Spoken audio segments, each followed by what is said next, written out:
This captain always kept a note in his wallet. It said, better to delay than to cause a disaster. But this day, as he was flying the passenger plane away from the airport, this was the worst kind of accident a plane could face. The engines instantly erupted in flames, and they quickly became inoperable.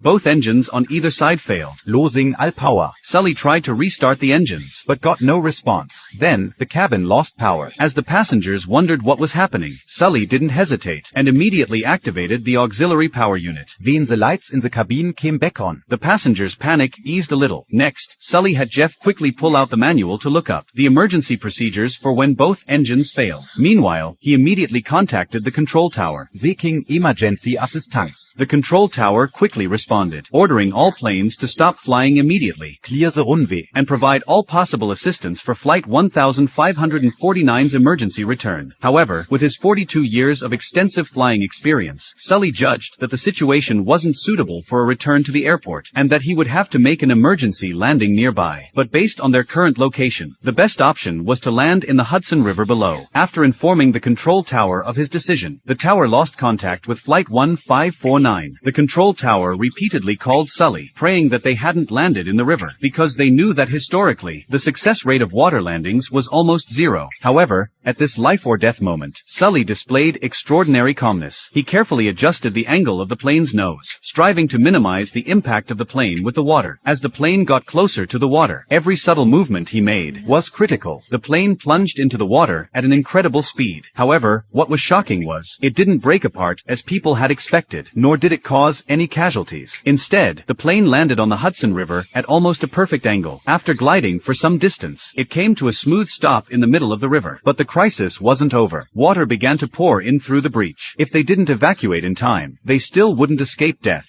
Sully quickly left the cockpit and instructed all passengers to evacuate in an orderly manner. The front emergency exit was opened, and the life raft slid out. But by this time, people had already started panicking. Luckily, with the orderly coordination of the flight attendants, the passengers lined up to get onto the slide. Fortunately, the Coast Guard noticed and immediately called for assistance. At the same time, aerial rescue was immediately dispatched. The passengers were safely evacuated outside, and the ground crew evacuated the cabin at the last moment.